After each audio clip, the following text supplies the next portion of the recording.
Okay, folks, I'm your host, James White. This is Northwest Liberty News. We are waiting for Braxton Mitchell to join us here on the show. He should be here any time.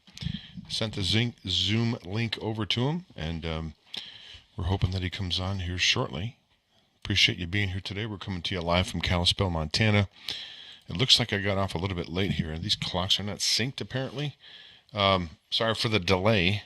But we are expecting, again, to have Austin Knutson here right now. Or now, Austin Knutson, Braxton Mitchell. We may have Austin Knutson on at some point. We've had him on plenty of times before. But thanks so much for joining us here. Again, we're just kicking off our very first, this is our very first interview series here on Northwest Liberty News with the Montana legislators. Braxton Mitchell is scheduled to be on today, and we are scheduled to have David Dunn on tomorrow, and then John Fuller on, I believe, on Thursday. And we're going to have all of those interviews and everything posted on Northwest Liberty News. We have a candidate page there, and there's already one created for Braxton Mitchell, as a matter of fact. I think if you go to Northwest Liberty News and look under candidate profiles, you will see it there. So I don't know if he didn't get the memo. I can text him here, but we're hoping that he's just running a little bit late. Again, we're just kicking this off after being on hiatus for quite some time here, doing Northwest Liberty News interviews with the legislators. So let me send him a message and say I'm on. There he is, right there. He's calling me on the phone here. Hold on.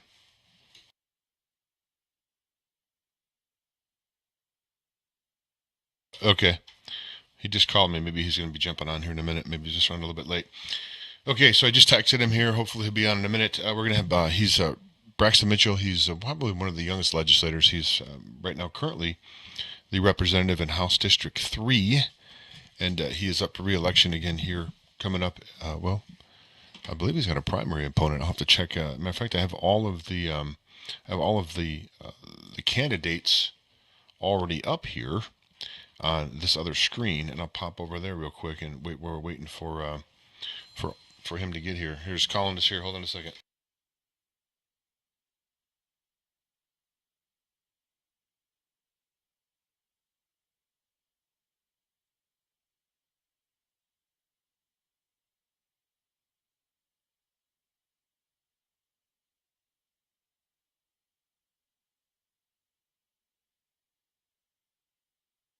Okay, so for some reason, folks, the link that he has doesn't work. I don't know why, but what we're going to do is I'm going to send him another link here, and he is trying to get on the broadcast. So I don't know what happened. Maybe the links, I had another show this morning. Perhaps the links got crossed. I just don't know. But I'll be sending Braxton another message or another email here right now, and we'll have him on the show. Again, folks, sorry for the delay. There shouldn't be an issue with having back-to-back shows like that because there are separate Zoom meetings. So I don't know why that would happen. I'm a little bit perplexed. Nonetheless, let me send this over to Braxton right now, and we'll have him here on the show in no time. Again, folks, Northwest Liberty News, thanks for hanging on here and being patient with us. We haven't, again, done these interviews. These particular interviews, we've done a lot of interviews, haven't done these particular interviews with legislators in a while. So we're just ironing out the kinks here. And I actually have to get some new opening music because that's the opening music for my Critical Disclosure radio show. Now, if you did not get a chance to see the Critical Disclosure radio interview that I did a little earlier at 10 a.m., you can go to the Northwest Liberty News Rumble page, and you can see it there, or you can go to Brighteon Radio, Brighteon Video, just Brighteon.com, and look up Critical Disclosure Radio, and you can see the interview that I had with Diego Rodriguez, and there is Braxton Mitchell right now with us. He will be joining us here in just a moment, and I've already given him an introduction, so that'll be good. There he is, Braxton Mitchell, representative for Montana House District 3. Thanks so much for joining us here on Northwest Liberty News. Thanks, Jim, for having me. It's good to have you. I like your background there. You got a little green screen action going? Did you get a little setup going, a little green screen setup and everything? Pretty nice. Well, I figured out how to do it. You just got to put a picture in the back there, and it's pretty cool. So. Yeah. Yeah, that, as you probably could guess, this is not a big studio behind me either. This is a green screen setup. I don't know if you've been here to to the studios since I've got them all decked out and everything and all. I haven't yet. I'll definitely come check that out here soon.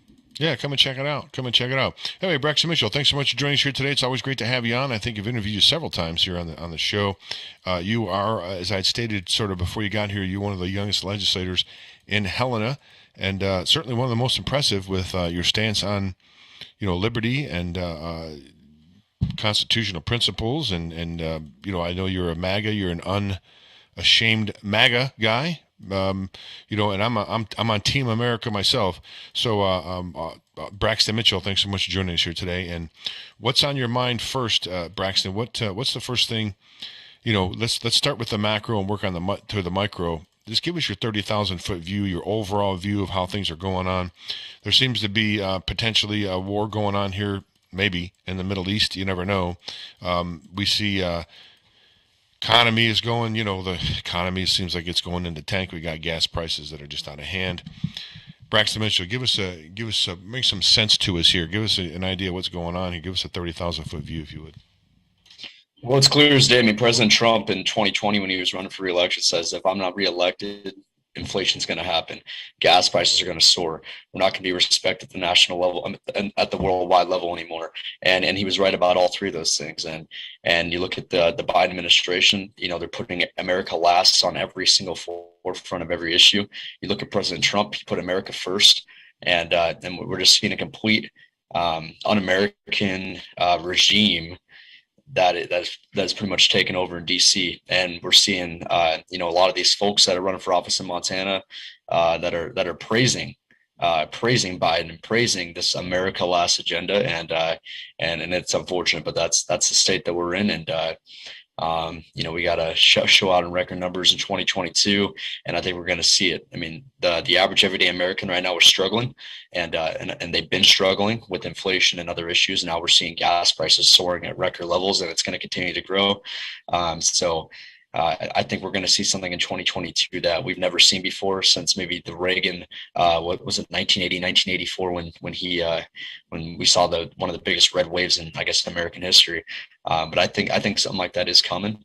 And it's a direct effect on the Democrats, their America Last agenda. And yeah.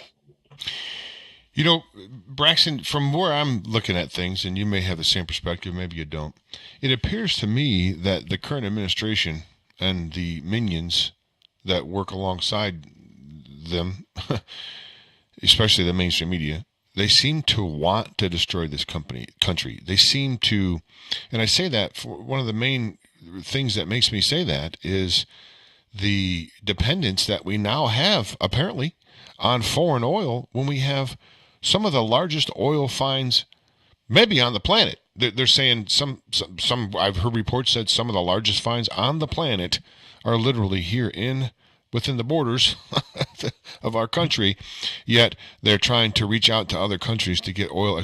I mean, to me, Braxton, it just looks like this isn't a mistake. It's not like, oh man, we went a decimal off here, or we forgot this page was left out of the report. No, it seems to me like it's a concerted effort to destroy this country. Do you have any comments?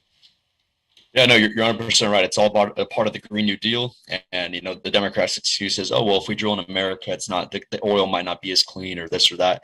President Trump, our oil reserves were filled. He drilled in America. We had the Keystone XL pipeline. We put America first, and we saw our gas prices were super low because we were drilling in America, and Biden is relying on other countries, and that's why we're seeing this effect. And they're trying to blame the Russia conflict on gas prices. But I was looking at something the other day. It looks like only since about 3 weeks ago now or so, we haven't seen much of an increase. It's been a complete increase since Biden was inaugurated as sorry, connection unstable thing. Oh, we're good. Yeah, I think we're good. And okay, yeah, we're good. Okay, I wasn't sure if that went out there. Sorry. But we've seen that effect since January 20th to 2021. Something. Well, let me ask you this. Maybe it doesn't frustrate you. It frustrates me. Are you frustrated by the fact, Braxton, that you can have a bill introduced by one of the legislatures? It goes through both houses. There's debate. there's votes. It goes through whatever committee it needs to go through. It goes through the entire process, and if it gets passed through the House and through the Senate, it goes to the governor and it's signed by the governor into law. And then a lawsuit comes out. It's sent to the judicial branch, and they overturn the laws that were put in place by the representatives, which are closest to the people. It's the representatives that are closest to the folks, not the judicial branch. It's the senators and representatives. Does that frustrate you, Braxton, that you work so hard for 3.5 months or 4 months, and you make deals? And I say make deals, I don't mean that in a bad way. I mean, you compromise, you work. That's what it is. It's a compromise, right? That's what they come together. Two sides come together, they compromise, and they come up with one, bill that they agree on usually, or that's the hope anyway. How frustrated are you to see that go into the judicial branch and have them totally undo everything you've done? Very, very frustrating, because these folks are legislating from the bench, and that's not how this is supposed to work. And that's why I brought a bill. I didn't actually bring it to the committee because Representative Regier and Representative Kearns had the same idea. But one of the things I campaigned on last cycle was allowing these judges to run partisan. Now, do I think our judiciary should be partisan? No, but they are, and we're seeing all these candidates that are running for office, judicial candidates that are running for office, independents, quote unquote. They're all being funded and pushed by George Soros and the Democratic Party at the national level. And the way that they're ruling on issues, their interpretation of the Constitution is very liberal leaning. They're judicial activists. I mean, they're not independent as they say, and so that's why. And unfortunately, that bill died. I think it was 49-51 in the House. But that's been big talk that going into this next session, that's one of our main priorities going back is getting everybody to support that legislation. You look at Texas. A lot of these bills, they never get sued at the state level. They get sued at the national level. That, for instance, the redistricting of their voting bills, because they have partisan judges. These judges have a conservative belief on guns, immigration, abortion, issues like that.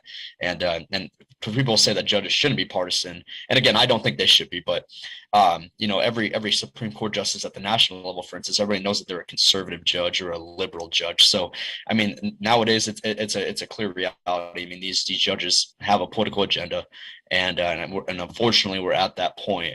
And so I think Montana needs to be the next state that says, hey, you can run under a political affiliation. I don't even think it should be an affiliation. I think it should maybe like conservative, if that's something maybe we can make legal. Hey, you can run under a conservative, you can run under a liberal. And because that's because it's then you're not conspiring with a party necessarily, but an ideology. But yeah, no, I completely definitely stress this out for sure, that I think we have 28 bills, I could be wrong in that number, that are being challenged by these judicial activists, and it's unfortunate. It is unfortunate. And comment if you can. You may or may not have been following the redistricting, or the redistricting and the redrawing of the map for the Public Service Commission. I had Representative Skis on here a couple of days ago talking about that. Yeah. One of the things that we had both discussed during the interview was the map didn't turn out all that bad, right? I mean, if you look from the perspective of the maps that were turned in, and the ones that would, if you want to break it down into a conservative map or a liberal map, it was pretty good as far as that's concerned in conservative. But the issue is that really is concerning is now the precedent has been set for a judge to do something that the Montana legislators really should be doing, which is, I believe, the lawful way that it's supposed to be done. But again, that was brought up by a lawsuit, and now there's precedent has been set. And the things with courts and judges, it's all about precedent. Now precedent has been set that a federal judge can come in, a federal district judge can come in and redraw the map for Montana and takes it out of the hands of the legislature. Comment on that if you can, Braxton. Yeah, that was definitely a very stressful process. We obviously did get a pretty solid map, which I'm very surprised by. But I believe that a federal judge should have no oversight over a state-created election. This is not a federal election, so why should a federal judge be involved with something that the state legislature created? And that was my stance on the issue the entire time. And and I'm very surprised by the way the maps turned out. Same with the congressional maps. Also, I do think those congressional maps in 4 or 5 years will be blue, just based off Bozeman growing, Missoula growing, stuff like that, potentially. But I mean, for the short term, we obviously have something that I'm very surprised by. But that's something we really need to address in the 2023 session. And the Democrats said, well, we had time during the session to do it, but we didn't have the census data. So how could we tell, how could we didn't know the numbers in the districts. We didn't know if it'd be violating, I believe, the 14th Amendment, the one person, one vote rule, if there's more than an X amount of folks. And that's what brought the lawsuit up by an appointed judge. But that's something we need to look at next cycle is saying, hey, we need to make sure these maps are drawn by us. Maybe we do it every 4 years. Maybe we, but yeah, we definitely need to look into that. And like I said, I was very surprised and thankful for the outcome of those maps. The Democrats, all the staff there is all progressive leaning, and you get 2 Democrats on that thing, and we're going to see something we don't want to. We never thought we'd see in Montana. So I'm glad we got that outcome, and I think Montana is being well represented with 5 Republicans, and that's representing the state. So, yeah. Well, I'll tell you what, I'm going to take a quick commercial break, Braxton. When I come back on the other side, I want to talk to you about, it doesn't matter if you have the most money, doesn't matter if you have the slickest campaign manager, you can have the nicest hair, the nicest car, you can have the prettiest wife or the best looking husband. Makes no difference. If they steal your vote and dead people are voting for your opponent, and the people that voting for you, their votes don't get counted properly, all that stuff, all those trappings of a candidacy means nothing if they're stealing your vote. So when we get back on the other side, I want to discuss with you, if I can, there's a big push right now, especially in Flathead Valley and across the country, to really have some, voter integrity and voter security is a hot button issue right now that many people are rightfully concerned about when you look at the shenanigans that went on in 2020. So before we go to break, Braxton, I have secure.winred.com/Braxton for Montana. That's what I have on the screen. Do you have any other websites or Facebook pages that you'd like to give out, or email address or anything like that before we go to break? Yep. So yeah, use Secure WinRed. That's pretty much my fundraising website, and just on Facebook at Braxton Mitchell. Keep it pretty simple, and working on a website right now. Wasn't gonna do one, but I think probably should just do one to lay the issues out and show the insane comparisons between my opponent and myself. So yeah. Right on. All right, Braxton Mitchell, representative from Montana House District 3. We'll be back with Braxton right after these brief messages here on Northwest Liberty News, northwestlibertynews.com. I will have candidate pages. By the way, quick side note, if you go to Northwest Liberty News, you'll see candidate profiles. Braxton already has one there with his photo, and I'll be putting the videos. As I do this video, we'll put it up there, and you can watch it there afterwards if you missed the live version. Thanks for hanging on. We'll be back after these brief messages. If you like classic cars, exceptional service, and a money-back guarantee, then the Corner Shop in beautiful downtown Kalispell is the place for you. Whether it's an oil change, engine diagnostic, suspension work, or brakes all around, the Corner Shop has you covered. With expert technicians and a free consultation on all services, you can't go wrong with the Corner Shop. Did I mention the classic cars? While you're waiting for your expert service to be performed, take a stroll through the showroom to see Kalispell's smoothest collection of classic cars. The Corner Shop is conveniently located at 1212 South Main, just south of the courthouse. The Corner Shop is open Monday through Friday from 8 a.m. till 5 p.m., so drop by for an appointment or call 755-7777. That's 755-7777. The Corner Shop, Kalispell's full-service auto repair facility. 7K Metals is legacy. They help you leave a legacy for your family. Reasonable and affordable. Anyone can own gold and silver. It creates great generational wealth and residual passive income. No minimum or maximum order. 7K Metals has a Better Business Bureau A+ rating. It's about leaving a legacy for your family. It's about helping people. Now is the time to find out more information about protecting yourself. Call Carla at 406-855-2761. That's 406-855-2761. Today is a great time to buy gold and silver as a hedge against poor government decisions and potential economic collapse if history repeats itself. Take control of your financial future. Call Carla at 406-855-2761. 406-855-2761. Call now. 7K Metals and ask about your legacy. PatriotPrepared.com carries the leading brands of storable food from Legacy and Heaven's Harvest. Patriot Prepared. Our name says it all. We're dedicated to empowering you to be self-reliant and confident in any circumstance. Whether you want to be prepared in the event of an emergency or you're an outdoor sports enthusiast, PatriotPrepared.com has prepackaged meals and kits for your entire family. Legacy, Heaven's Harvest are known for high-quality, great-tasting, GMO-free, nutritious food with no chemical preservatives. Simple to prepare, easy to store, gluten-free and organic high-quality nutrition options with a 25-year shelf life. You can't beat the feeling of being food secure when you need it most. So go to PatriotPrepared.com right now to pick up your supply of high-quality storable food for your family, because it makes good sense to be prepared. That's PatriotPrepared.com. Okay, folks, if you do not have storable food yet, it's not too late. You can go to PatriotPrepared.com. We're still shipping out. I don't know how long that's going to last, and that's not any fear porn or anything like that. I mean, you see what's going on, right? You see they're cutting off the fertilizer. Their truck convoys are going across the country, and how do you think those groceries and stuff get delivered? Pretty soon, if the credit market and the dollar continues to deteriorate, companies are going to start going out of business, and there's just not going to be food on the shelf. I don't know how long that's going to, before that happens, or how long it's going to last. Regardless, you really need to have some food insurance, and you can find just about everything you need over at PatriotPrepared.com. It's PatriotPrepared.com. Okay, we are here with Braxton Mitchell, Montana House District 3 representative here in Montana.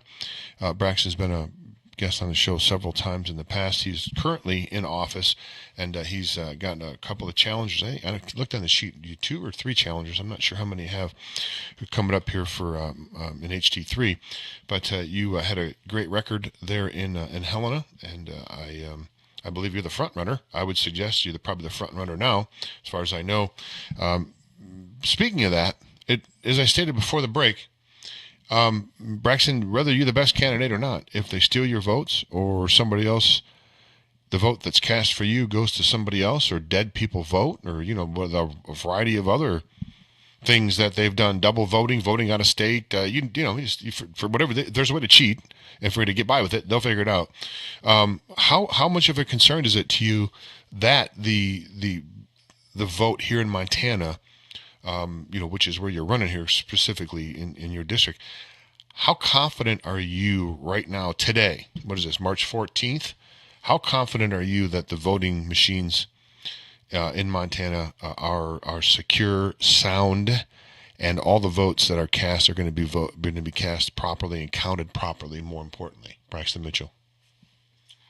Well, fortunately, during the legislative session, we passed a good measure of voter integrity legislation. There was a lot more, I think, that we should have done, and that stuff that got tossed out or stuff that got voted down in committee or on the floor, unfortunately. But I think we put a lot of measures in place. But I think, because of what happened, and, folks in 2020 who are concerned about what happened, I think we're going to see more people than ever at the voter poll, at the polls, poll watchers.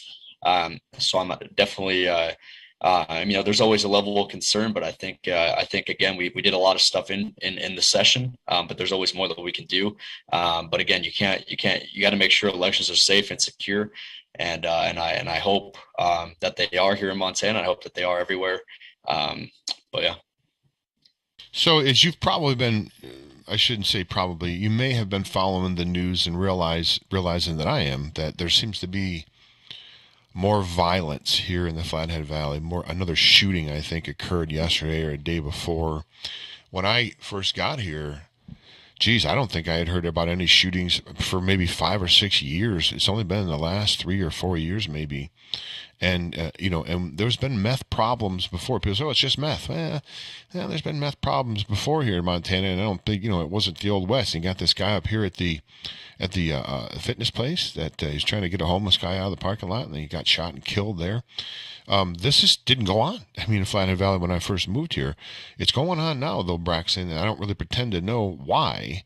But I guess my question to you is, sure, I know you can't put a cape on and a pair of tights and fly around and, save people, but as a legislator, what steps do you think can be taken, or what legislation could at least be introduced or discussed that would help mitigate some of this? Now, I'm not for a police state. I think we already are pretty much open carry, right? So that is a really, really great step in the right direction.